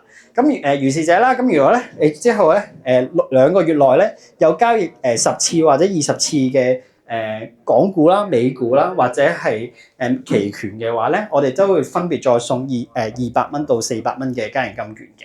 咁然後最尾咧，我哋如果會有 trade crypto 嘅話咧，我哋都會有送500蚊嘅家用金券嘅。咁所以咧，我哋就後面如果但當然咧，就如果你可能覺得入1萬蚊好似太少喎，咁你覺得想入多啲嘅話咧，我哋都無人歡迎嘅。咁我哋咧另外如果你係入10萬蚊嘅話，我哋都會有400蚊嘅家用金券去送俾大家嘅。所以咧 overall 嘅話咧，如果你真係就咁揸入1萬蚊嘅話咧，就已經會有700蚊嘅 value 去送俾大家啦。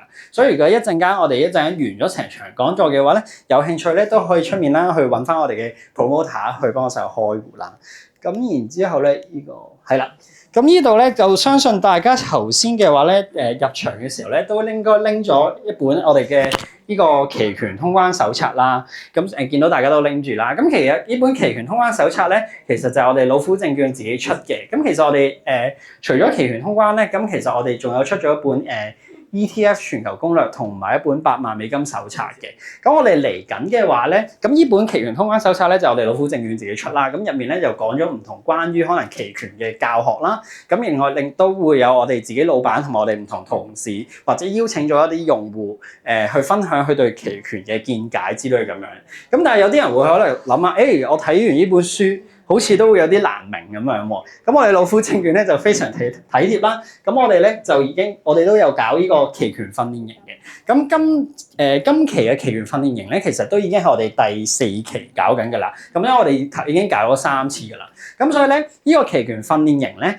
上次講座有同大家 promote 啦，咁然後有人問係咪要收錢㗎？咁我哋老虎證券其實係唔需要收錢嘅呢個期權訓練。不過咧就大家可以有興趣嘅話咧，可以 scan 去右邊呢個報名嘅 WhatsApp group。咁呢個報名 WhatsApp group 嘅話咧，如果 scan 入去嘅話咧，我哋之後就會有7堂嘅期權訓練營啦。咁頭6堂嘅話咧，其實佢都係網課嚟嘅。佢頭6堂都係會有我哋本身已經會剪咗一啲係關於期權嘅唔同嘅教學嘅片段。咁然之後咧到純粹到最尾咧第七堂第7堂咧係一個實體堂啦，咁就會咧就去我哋 office 嗰度李寶春23樓啦。咁呢個咧就係我哋之前係上嗰啲實體班。咁我哋咧實體班嘅話咧就會係但係講係邊個嘅？講就唔係我講嘅，講咧就係我哋交易部嘅高級經理啦，雷兆康先生。咁就會同大家再去 share 呢本期權嘅通關手冊咁樣啦。咁大家記得如果有興趣嘅話咧，可以 scan 呢個WhatsApp group 啦。咁但係都記得啦。咁因為咧係我哋開咗戶嘅用戶咧，先可以真係報到名嘅。因為到時我哋會去 screen 嘅。咁所以如果大家今日有興趣嘅話咧，就可以把握機會，可以現場開埋戶。咁然後之後咧，想學期權嘅話咧，就可以去 join 埋我呢個期權訓練營啦。因為其實我哋頭先好似有講咗啦，就係除咗期權通關手冊咧，我哋仲有本係講 ETF 嘅，同埋有本講係8萬美金嘅。咁我哋嚟緊咧都會針對期貨啦或者 IPO 咧，其實都會出相應嘅手冊嘅。咁所以我哋後面老虎證券咧，其實都會搞唔同嘅一啲線下活動啦。咁或者係有嘢食啊，有嘢學咁樣嘅。所以如果後面大家咧有興趣，都可以去參加下我哋嘅活動啦。咁我大約嘅咧係就係差唔多嘅。咁我哋交翻俾 MC 姐姐 ，thank you。掌聲先，係啦，呢一 part 咧就係研討會嘅部分啦。咁咧唔知大家有冇收到我哋同事咧 send 俾大家嘅 link 啦？咁入邊咧就會有問過大家有冇啲乜嘢問題係想問莊主，有冇收到啊？係有啊，如果話冇嘅話，翻去即刻投訴佢啊嘛。係啦，咁有嘅話咧，咁就 OK。咁因為我都 gather 咗大家啲問題啦，咁陣間就可以問阿莊主嘅。咁但係咧，阿莊主咧就話我準備咗個 PowerPoint，咁入邊都仲有啲內容未講晒。大家聽唔聽先？係啦，聽咁交翻個時間俾你先啦，莊主。幾着數。我諗好少啲演講嗰啲人可以擲2次掌聲嘅，通常都係完一次又嚟多次，有呢啲壓 like 啊，就呢個位啦，係啦。咁啊嗱，總之咧就大家要減嗰啲咧，即係優先減掉嗰啲咧，就係最後呢幾樣嘢，即係你個總結呢個位先啦嚇。即係總之就係冇趨勢、冇現金流、冇護城河同埋冇催化咧，咁你就最好就優先減咗先啦。咁啊，另外咧，我哋其實咧，如果你炒前景咧，就最緊即係其實都係有3個層次。即係如果嗱，有啲人成日話炒前景咧，咁你就如果第一個總嘅層次咧，其實係嗱，我唔係講緊冇絕對嘅好壞啊，但你要知道炒前景咧，其實係咁炒嘅。第一樣嘢咧就係要你要揾到嗰樣嘢，要有個故事，有個夢想同埋想像力。即係嗱你要炒概念嘅時候咧，你要係好清楚嗰個概念係夠強嘅。咁因為呢一類咧，其實係應該係最刺激嘅，即係譬如有啲公司可能出咗業績啊，就算近期 P/L 啦，P/L 其實業績 OK， 亦都叫可以睇翻咧。個原因就係佢業績好完之後，其實佢少有咧係可以將上邊嘅圖像係直接射翻落去，好似下邊咁樣係，即係佢有個地圖個功能，其實係都好強嘅。即係佢係將講緊，佢係可以好容易就 scan 到本身地面嘅一啲藍圖啦嚇。咁呢個所以佢呢種技術都係唔錯。咁所以咧，就其實講到尾就係你要市場上佢究竟會唔會邊啲即係賺錢嘅嘢唔係靠公司做到啲乜嘢咧？其實係有少少咧，就係覺得呢個故事仲有冇人信嘅，係啦。喂，其實而家我今日準備嗰啲 PowerPoint 咧，其實就盡量即係希望大家即係講啲比較真實啲嘅嘢先。即係你可能話覺得即係咁嘅，即係咁嘅咩？即係你好似頭先你講得好話點解前面嘅 PowerPoint？有啲嘢就叫你減，但係有啲就覺得另一方面就覺得佢故事性大又要危險。但係我都講咗俾你聽，其實故事性雖然危險，但係有危有機嘅。咁但係呢個位置要睇嘅嘢就係要你要贏錢，係要聰明咁喺嗰個風險嗰度揾嘅嚇。即係有啲情況係咁。咁第二樣嘢咧就係你要炒到個趨勢係落到地嘅，即係本身係開始有訂單。即係頭先噏咗啦，你個前景入邊咧一定要有夠訂單嘅。咁其實講緊甲骨文嗰啲啊，或者點解開始有啲人係擔心佢嗰個情況咧，就係佢有張單好大，即係同 OpenAI 或者嘅有好大，但係實際上咧就冇第二樣嘢，就係個收入嗰邊手係臨尾睇到佢好在係嗰啲雲端公司，即係雲端或者個市盈講緊個營收嗰方面仲有43% 增長，咁呢啲咧咁就令到你會突然間見到第一波點解甲骨文要跌得咁低，但係突然間咧佢又會變翻做靠穩喎。咁某個程度上你就要留意翻，唔係一隻股咧一路會衰落去嘅，你就一定要睇住佢有冇啲新訂單出翻嚟，個收入係咪變翻正常，或者係保持到，跟住另外個資本嗰個咁嘅情況咧係咪開始有改善？資本開支一定要保持啊！資本開支一定要保持有嘅，同埋有現金流。咁所以咧係其實個故事其實到頭來咧係要啲人係慢慢開始咧，由點樣個講個故事係要證明件事係 work 嘅。即係呢啲其實講上面啲嘢就係最緊要大家要注意翻呢個咁嘅問題啦。咁如果 AI 落地嗰啲我就唔講下邊嗰啲啊，而家最贏錢嗰啲就全部係下邊呢扎嘅板塊，係啦。呢啲咁嘅呢個我抄翻個隻字出嚟啦，我唔知咩嚟嘅，我唔知我打出嚟嘅時候佢 jam 出嚟係咩字嚟嘅，咁啊最後咩熱嗰個唔知乜嘢，我以為睇到濕熱，我有咩熱咧？係啊，咁啊但係咧就 CPU 啊、電力設備啊、伺服器啊、光通訊啊、配變、山嘢下邊、山嘢下低，咁唔知咩熱嚟嘅嚇，咁啊。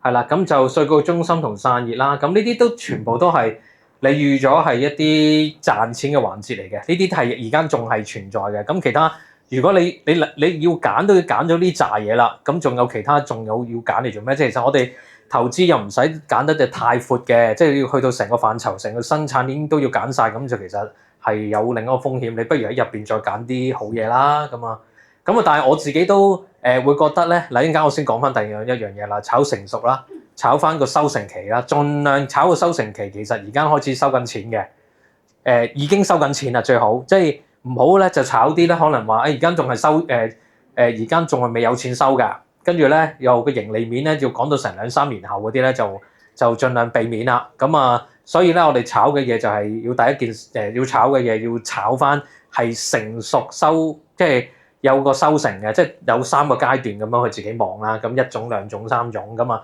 炒前景其實係應該咁樣諗嘢㗎。OK，咁啊 OK 呢種嘅呢個風險係最低嘅。第一種係最爆嘅，第2種就開始正常翻，係一個生產鏈。第3種咧其實就悶嘅，但係你就會最穩定咯。咁所以如果係跌市，應該第3種比較多嘅。如果你係搏反彈，係第1種比較多嘅，係啦。咁啊，但係正常嚟講，我覺得第3種係而家呢段目前摸唔通，究竟幾時嘅時候會點啊？我唔知，我頭先啱啱又 break 完之後，偷偷地望翻個夜期尾，又好似跌翻啦，係嘛？係啦，所以啲位其實都一瞬間嘅啫，都係你睇下究竟聽日究竟嗰2個位企唔企到啦？咁嗰個25240嗰個暫時都係一個唔應該失嘅，本來唔應該失嘅位，佢失咗，其實好煩嘅。好啦，我哋 checklist 啦。checklist 咧就係其實你要問嘅呢樣嘢，你其實第一樣逐隻問自己咧，其實係你啲股票入邊嚟講，問下自己有冇一個穩定嘅現金流嘅。你而家你盡量咧就揾啲唔好係有負債嘅股份篩走。你如果實戰入邊嚟講，你要做嘅嘢就揾啲有現金流嘅公司。跟住頭先噏咗啦，唔可以繞過嘅嘢，即係包括我頭先講緊某幾種技術啦 ，AI 我覺得嗰日都有啲好快講咗嘅，即係譬如LICX 啊、AMAT 啊嗰啲，我就會比較中意啲嘅啊。咁係啦，咁趨勢係咪向上咧？咁其實好多光通訊嗰集都仲係正常向上嘅。咁我只要覺得係個趨勢唔跌穿個周期嘅20天線咧，咁都仲係正常嘅。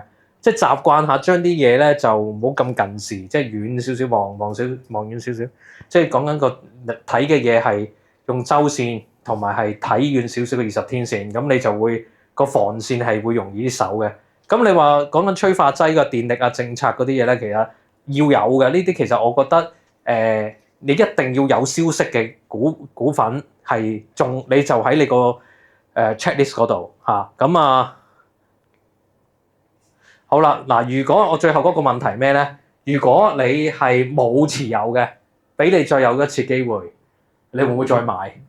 呢個都幾即係其實今日我都有人問我同一個差唔多嘅問題啊！俾你再嚟過，你嗰隻股票嘅話，你覺得嗰隻股票我係唔會再買，咁嗰隻應該唔存在嘅嚇。你自己問翻呢句説話就係：咦？如果俾我再揀，我唔會買呢隻股票，咁你仲留喺度做乜咧？咁啊，呢個你就要諗下呢個問題，其實已經篩咗唔少嘅股份嘅。OK，咁嗱我呢個 checklist 係咁啦，咁我睇下究竟答你哋嘅問題入邊嚟講，會唔會滲到一啲我要俾嘅嘢啦？係嘛？你可以係啊，show 翻個問題。好。Harry，俾埋麥。跟住你使唔使坐啊？係啊，最好啊。搬埋凳啦，唔該。呢度啦，就將啦。我坐呢翻呢張得㗎啦。嗰邊啦，影到你啊！唉，唔好啦呢啲，我喺度捽手捽腳嘅，同我坐下會咁啊而家，係啊。或者 pan 翻過嚟都得。聽翻過嚟啊！我過少少係嘛？係啊係，你可以有 PPT 做墊底或者。但係我要睇你哋本身究竟問啲嗰張紙係點喎？喺我度啊。嗯。好。咁擺翻出嚟先。咁我就幫分咗港股啦、美股啦，同埋一啲 general 嘅。咁我哋今日主題講美股啊，當然先問下美股啦。咁其實大市狀況啊，或者整體有啲問題咧，都已經喺頭先入邊已經講咗。譬如有啲 general 嘅就係關於油嘅趨勢啦，或者係等等呢啲啦，其實係有講到嘅。咁我呢一個咧，其實板塊都可以再問一問嘅。咁其實而家近期啦，美股嗰邊咧都知道啦，喺美國咧都有啲金融類嘅危機出現啦，就係一啲基金係冇辦法去做翻一啲贖回啊等等嘅狀況，所以咧前嗰排咧金融股咧其實都跌得係比較多啲㗎。咁有即係朋友就問啦，即係好似 Visa 啊、Master 呢啲咧，其實係唔需要承擔信貸嘅風險，咁而且亦都係具備咗AI resilience 嘅實體網絡護城河呢啲嘅巨頭啦。咁而家其實金融股下跌嘅狀況之下，係咪情緒化嘅錯殺啦？咁會唔會喺而家呢一啲嘅時間去佈局呢一類嘅金融資產咧？我分翻兩類先。其實咧，如果你話係講緊消費類別咧，譬如 Visa 嗰類啊，我覺得其實係未調整完嘅。即係如果你萬一係即係嚟緊，即係雖然佢好似覺得好似唔係幾跌啦。咁但係如果係喺一個即係一個板塊輪動入邊嚟講咧，咁其實係消費類別嚟講係一諗翻通脹有嚟嘅話，佢慢慢其實係對呢啲咁嘅消費類型嘅股份，其實慢慢會蠶食咗佢哋本身應有嘅利潤，甚至係啲人會慢慢唔睇好嘅。反之咧，其實咧就個別嘅一啲咁嘅銀行股啦，即係其實講緊啊，你話即係頭先係講緊話有啲信貸危機啊嘛，係咪？咁信貸危機方面，我自己會覺得咧，慢慢係啲銀行投資銀行嘅估值係會慢慢行翻正軌嘅。即係我點解咁講咧？其實我本身我自己睇嚟睇去，譬如講緊高盛或者 JPM 啊咁啦，我覺得佢係慢慢落翻落去9月個低位嗰度就會慢慢睇翻。同佢哋本身講緊個財政實力咧，佢哋做嘅有啲投資銀行大嗰班咧，其實佢哋自己本身做嗰個信貸嗰個即係講緊護城河，其實係比較大嘅。只不過而家咧，其實係之前講緊係道指嗰個趨勢，某個程度上係要配合啦嚇。呢隻金融股係有之前個盈利面 OK， 所以就慢慢呢隻金融股係有借咗嗰次嘅借信貸問題一齊會下跌咯。咁我覺得本身如果你問我再睇，我會 Visa 我反而會小心。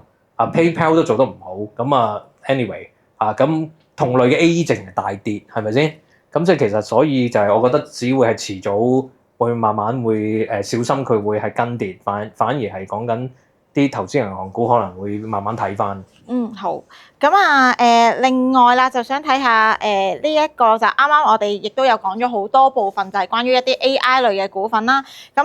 之前黃仁勳有講過啦，五層蛋糕嘅理論啦。咁你亦都知道咧，其實觀眾咧都想問下一啲光通訊嘅板塊啦，或者係一啲基建去到底層第四、第五層嘅一啲基建類嘅 AI 板塊，咁會有啲乜嘢係可以值得去再關注咧？呢個問題同問貼士冇乜分別，係我聽落去，哇！你問啲問題，你哋咁識問問題啊，即係我覺得。仲有嘅光通訊係屬於同埋一啲儲存類嘅板塊，屬於邊一個 stage 咧？嗱，其實我覺得咧就我哋咁樣講翻先啦。如果你話係講緊成個板塊入邊咧，我頭先噏咗啦，就一定係啲人係睇龍頭嘅，睇翻隻 LYTE 啦。但係我自己覺得就即係要小心為上啦。咁我頭先我又答咗嗰個問題，就係講緊嗱，我覺得 TSM 係無可置疑，其實係要保留嘅。TSM 同埋隻 Broadcom 咧，業績同埋個客戶上咧，其實係應該要有嘅公司。唔好講光通訊先啦，光通訊咧其實我哋都要睇緊係由一個細變大。我都講緊係一個雷射晶片到即係光模組，跟住就當係講緊個光即係講緊電網 network，跟住到機電 network。咁我會覺得由講緊即係頭先噏咗個 CRDO 啦。咁另外就其實康寧呢一樣嘢就再前啲下一格嘅，其實下一格佢哋當係資源類嘅類別，因為佢係當係一啲原材料嚟嘅，即係光纖原材料。咁呢個就我覺得係我會睇翻嘅，即係講真，康寧我都會睇翻。但係個問題就係而家係你咪錯殺咧，我又覺得其實係前面升得太多咯。嗱，同埋你自己睇康寧咧，月線同埋睇緊個周線咧，周線其實已經叫做回復翻嗰個平均線嘅10天線啫。而家跌咗咁多，先至等於翻個10天線。咁月線就仲係未跌完添。咁即係其實好明顯一樣嘢就係之前係拋離得好遠啊。咁大家你就唔好諗緊話，其實嗰件事係隻股唔值得買，係只不過之前太癲嚇。咁所以大家就會慢慢等啦嚇。有啲股份你等翻去啲周線，甚至係你再穩陣啲，你等佢落翻掂翻條月線嘅10天線，咁就容易啲坐啦嚇。呢個咁另外咧就我而家我度 scan 緊一樣嘢嘅，即係等等啊。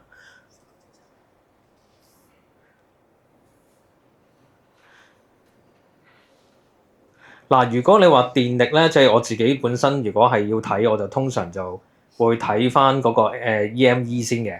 EME 咧，因為佢本身其實佢係自己做到嗰個電力同埋製冷系統做到之餘咧，喺呢樣少有嘅，即係自己一站式有埋呢個咁嘅製冷做到呢一樣嘢咧，係會方便到佢係容易啲攞到液冷同埋空調呢啲咁嘅技術都有咧，咁就係方便到佢可以接到一啲運算中心嘅訂單。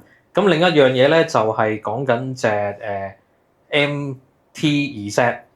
MT2Z 咧，其實佢而家咧係專攻一樣嘢，就係佢有做NLG 即係再生能源同埋光纖鋪設嘅。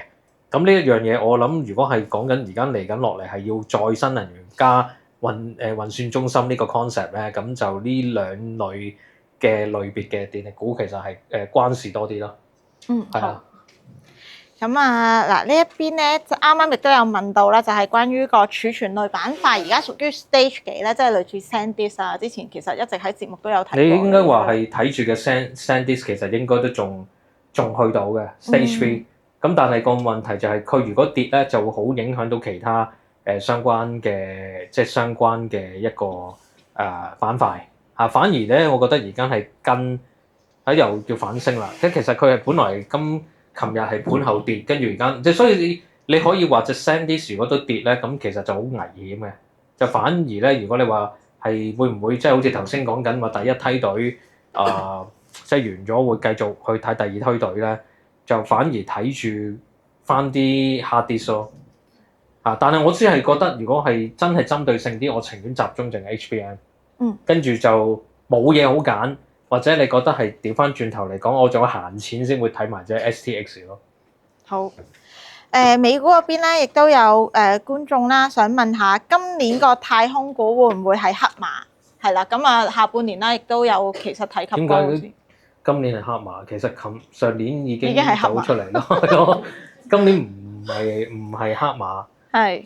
即係其實我覺得個別咯，其實大家都喺度已經派先緊係 SpaceX 嘅一個嘅概念，或者係佢哋會做嘅嘢。即係我都講咗一個問題，即係呢樣嘢未知會唔會發生啦。即係本身如果係NVIDIA 真係要搞緊上邊嘅算力嘅時候咧，你一定要有啲嘢係銜接到嘅，即係有啲無論即係射火箭啊，或者係點解 PL 其實有人會睇咧，都係會講緊話你算完之後點樣去射翻落嚟咧？咁佢係有一種嘅 function 係幫佢剖析嘅，咁所以呢一樣嘢佢就叫做即係 PL 係可以有一個咁嘅幫助到。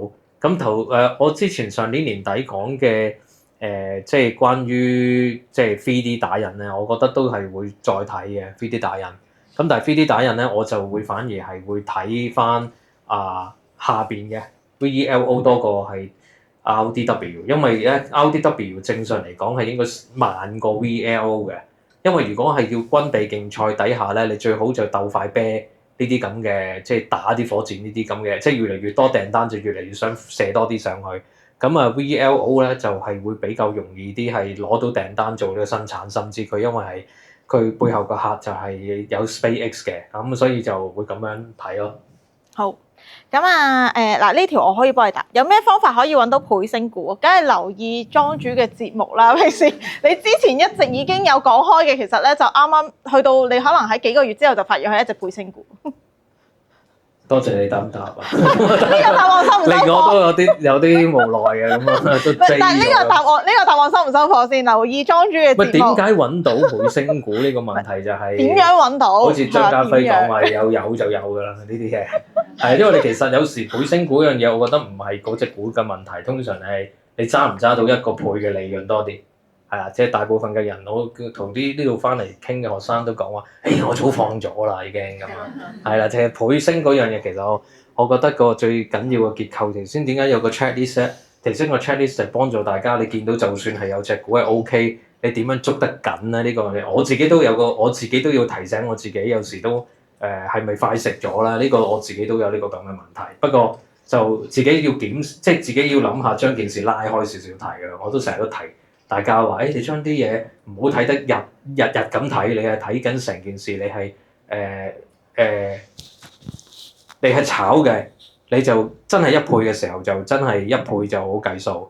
咁但係好多時候啲人反而係得兩樣嘢，就一係倍升股捉唔穩，一係咧就倍升股希望再加注嘅時候倒輸嘅，呢兩種都係時常發生嘅。咁所以喺嗰個呢個，我反而覺得。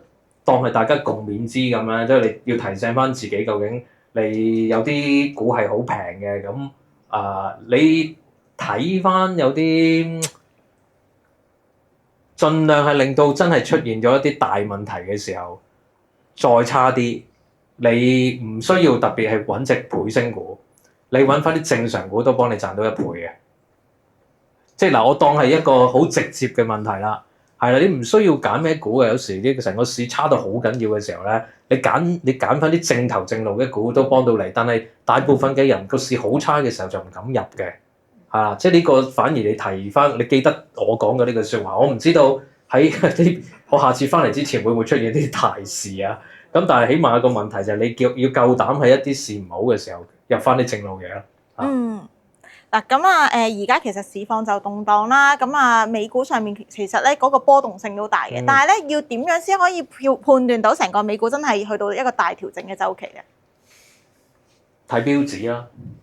嗱，美股其實係有2樣嘢會睇嘅。第一，你話調整嘅週期完定係開始調整週期？真係開始咯，係開始係一個大調整。係其實大調整未嘅啫，但係開始緊嘅。因為本身由1月講緊，即係睇到佢嗰個即係講緊 cover 個頂位形成咧，其實都係已經係調整緊嘅。不過而家咧，其實係我諗係有啲叫做背後嘅力量咧，係令到個市係成日都唔跌住嘅啫。你真係講真，阿 Trump 其實我諗拖到中期選都唔會俾佢跌嘅，係啦。即係呢個，即係我又即係你既然大家嚟得我呢個即係嚟得支持，我又唔想講啲。即係啲 hea 嘢，我反而覺得我真係想諗就係，我覺得正常嚟講，就算跌佢都會救啊，係啊，即係佢跌都會救，係啊，因為佢除非咧你發現開始明朗化中期選係對佢嚟講冇乜益處咧，你就真係小心啦。我反而覺得中期選之後係有結果，係佢開始會計數嘅。咁呢同埋世界盃係傳統嘅利淡嘅嚇，咁所以。喺呢段時間，我覺得就算係反彈都好，你都預咗世界盃之前嘅一個即係比較最後反彈嚇，呢個自己諗一諗呢個 area 啦嚇。咁啊所以同埋咧，如果標指有一個調整咧，其實應該你會發現，如果標指開始有啲波動係高過3%咧，咁就係超出咗正常波動嘅，係啦，單日出個跌市跌標指多過3%就應該有啲異動啦，因為要成個標指都成500隻都可以出現呢個咁大落差，其實係有啲問題嘅。嗱咁呢一位咧就應該係阿莊主你嘅 fans 啊，咁啊佢就話知道咧莊主邊位唔係㗎？係。咁我梗係要追下先啦，話呢位係係咪？個個都係。咁嗱。我知啦，你數下邊個未 join member 嘅嗰個就篩咗出嚟先。可能佢唔了解啫，佢今日了解咗，可能佢哋會 OK 嘅。好，咁啊知道咧，莊主咧係時勢派啦。咁假如恆指咧就唔做好嘅話，當炒嘅板塊咧仲會唔會繼續向上咧？定係都要等大市氣氛好先至一齊上升咧？嗱，不如咧，我又調翻轉頭諗，贏錢唔一定係要買升嘅。啱啊！係啦，你用呢個角度去諗呢樣嘢得㗎啦。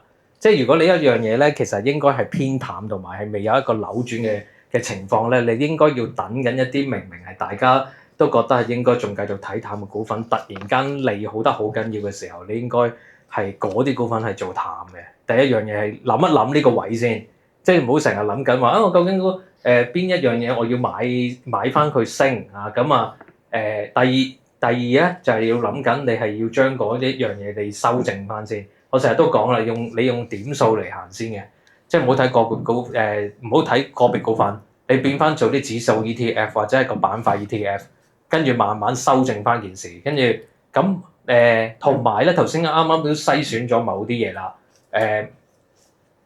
我點樣可以？你可唔可以講多次個問題？我驚我自己走咗另一個位啊！好啊，咁佢就想睇下而家當炒嘅板塊，咁譬如啦，因為你係睇時勢啊嘛。如果恆指唔做好，當炒嘅板塊仲會唔會繼續向上？都係定係咧？都係要睇大市氣氛咧？呢個問題我點解會問多次咧？因為我覺得如果個問題係當炒嘅個問題，咁啊點會係你需要理個市咧？係啊，即係其實當炒嗰個嘢只會令到嗰個樣嘢縮短嗰個，即係縮短嗰個週期嘅啫。佢可能咧會係你會發覺一樣嘢就係佢會好多時候跌市嘅時候反而啊係你要引證邊啲跌市嗰啲係突然間係會反升，甚至係一跌落嚟就即刻又買翻。係反而你係要捉緊嗰啲咁嘅所謂嗰啲嘅，但你哋自己可能心目中有啲強勢股，係佢哋會唔會係喺跌市嘅時候有救？咁你就會知道嗰啲嘅究竟會唔會後續其實仲做緊嘢嘅。即係呢個反而唔係我答大家，你係應該譬如近期譬如美團突然間跌咗嚟都有人救嘅，你跌都跌唔落嘅，突然間成條街唔跌嘅時候，美團自己跌嘅，但係條街跌緊，美團唔跌嘅。咁譬如比亞迪又係咁喎，咁呢啲就你會知道可能究竟係咪已經開始有啲主力開始護盤咧？咁呢啲就係你唔係一定要升緊嘅股票，係代表佢係一個逆市嘅，係反而你係要跌市嘅時候睇下邊啲逆市嘅。呢個佢要喂呢個值錢嘅呢個 tips，呢個係巧妙嘢嚟嘅。OK 即係係啦。好。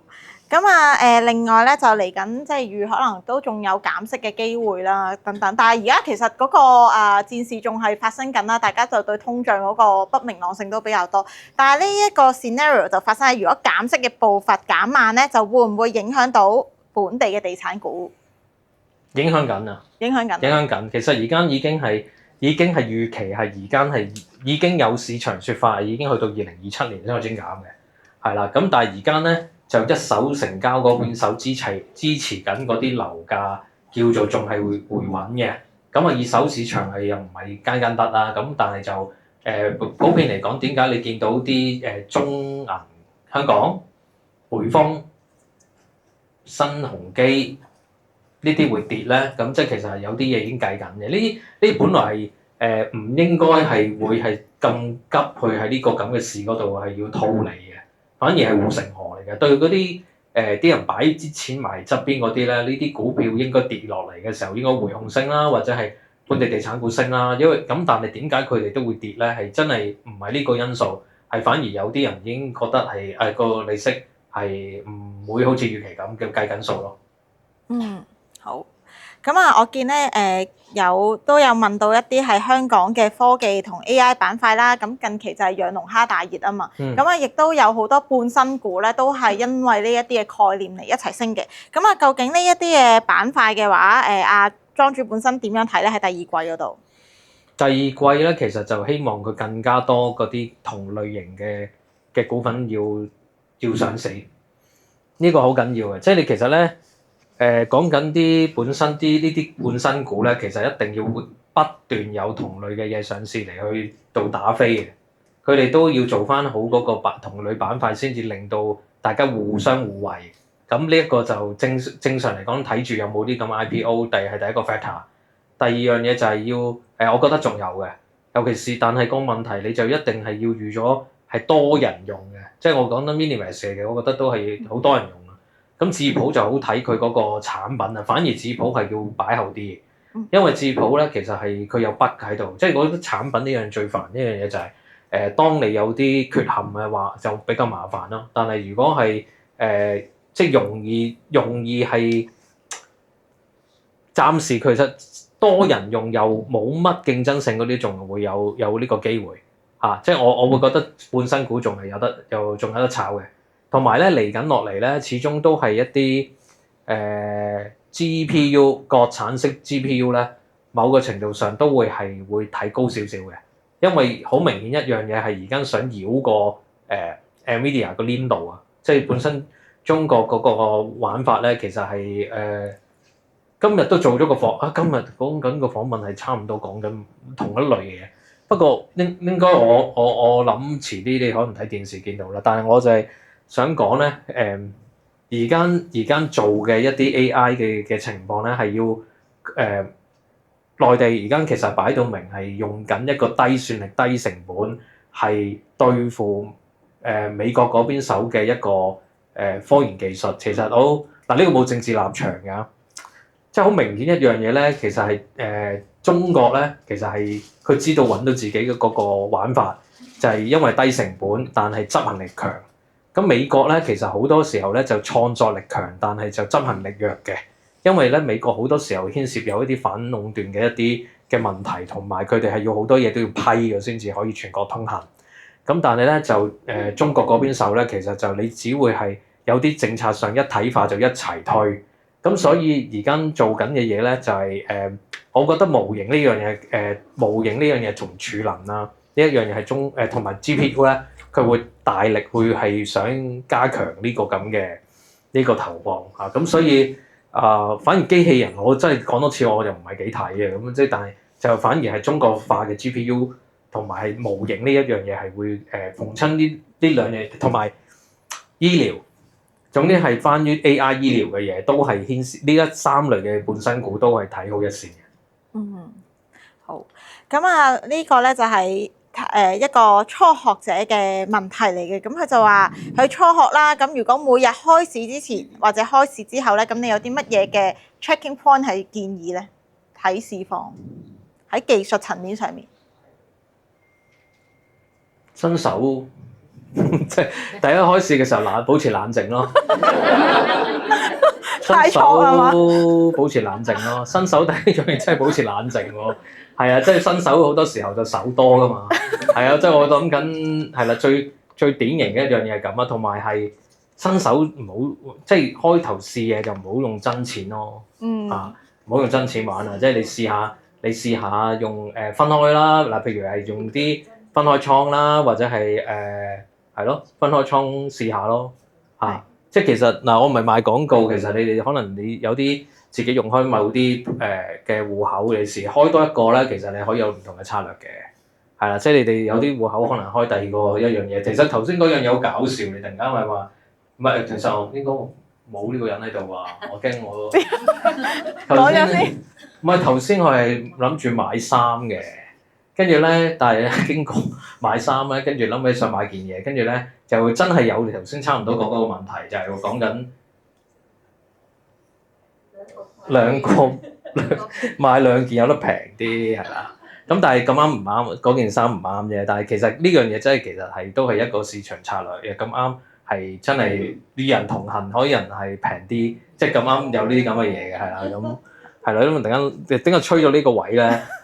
其實我會覺得你哋大家如果係有啲戶口係拆開嚟試咧，其實係真係會令到自己影響細啲嘅。你試下啦呢樣嘢，即係啦。我唔知點解釋俾大家聽嘅。你可能話有個倉你係不嬲都買開某啲嘢，但係咧你係唔捨得嗰啲嘅，你撥開第二個倉先，跟住調去第二個倉再重新嚟過，咁啲錢又係咁嘅。咁你會發覺一樣嘢咧，人係咁嘅個心態就會去成日發現咧，你成日對住一啲唔長進嘅戶口咧，其實個人係好單嘅。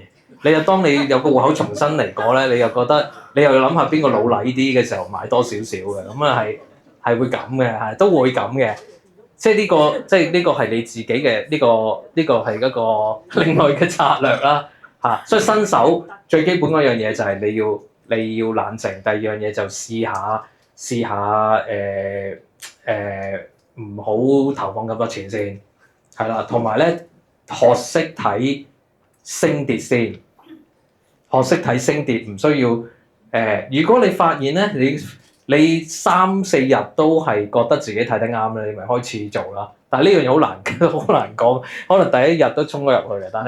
但係正常嚟講，你會慢慢即係我自己都有時會自己睇唔清嘅時候咧，你要俾自己個機率啊，你要自己個機率掌控翻個節奏。新手舊手都係一樣嚟㗎，你個節奏亂咗咧，其實就越輸越多啊！咁所以到頭來你發覺，點解今日又你會好開心㗎？好開心一樣嘢就係跌咗我冇買啊！咁啊就係咁嗰啲咧，跟住係啊，即係你會試下多幾次就係，係喎冇買喎，咁我冷靜咗，其實嗰件事你慢慢就 build up 翻個信心，跟住你就會你令到嗰件事會容易啲。所以到頭來，我覺得係無論新手舊手，你話唔係呢個唔係一個問題，你要入市之前，你係問自己 ready 有冇信心先。即係如果你係知道自己賭嘅入落去，即係好似好試下喎，咁你就唔好買啦。咁係啊。好。咁啊，即係如果唔同嘅即係開戶，可能咧即係黃色，可能呢個戶口老禮啲嘅，咁樣旺我多啲。咁黃色啱我用。好。咁啊嗱，問埋呢個技術性嘅問題啦。咁啊，然後就即係等阿莊主休息啦，係咪先？咁啊佢話莊主經常性提及嘅頸線位係咪一個向下行嘅阻力位？即係一個向下行嘅阻力位就會有機會反彈咧，去到頸線位嘅時候。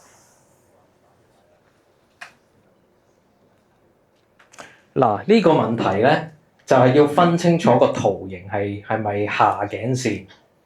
即係咧，通常咧就係如果你係上頸線就睇究竟有冇一個突破，或者係突破咗後嘅回測。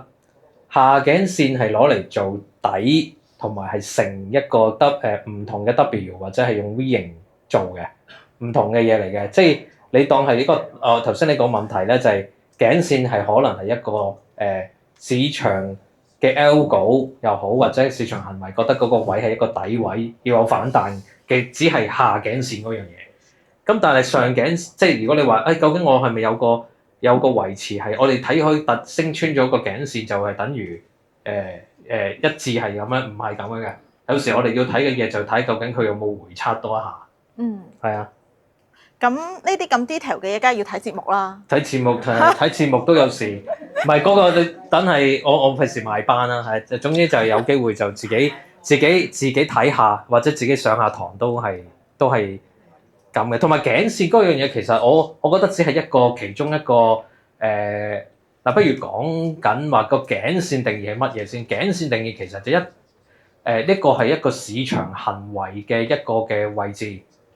通常如果係到咗個位置嘅時候，整體上都覺得係要套離咧，佢就會好容易形成咗同一個點，就變咗頸線，係啦。所以所有嘅技術分析或者嗰啲個線度咧，其實有時係你用緊啲圖表嚟去捉摸翻個市場行為嘅啫，就唔使神化翻某啲嘢。咁但係當然你話講緊話點樣睇啲位出嚟就另一件事啦嚇。咁呢個唔同嘅人有唔同 back up 啦。好啊，last 呢個就係你知啦，近期有好多嘅股份都係一直向上升，咁嗰個走勢其實非常之好噶嘛。咁大家想揾一個入市位，其實呢一個嘅話咧，咁係點樣會有一個防守性啲嘅入市位？當一隻股票係一個上升嘅趨勢嘅時間，上升趨勢嘅時候嘅防守性啊？係啊。即係大家都驚摸頂，但係咧，其實佢隻股票都不斷有得升。即係我要買緊隻嘢升，但係我唔想輸咁多啦，係咪即係咁啊？即係你即係係咪咁即係咁講啊？係啊，我就係要贏咯，真係簡單啲講，係咪咁？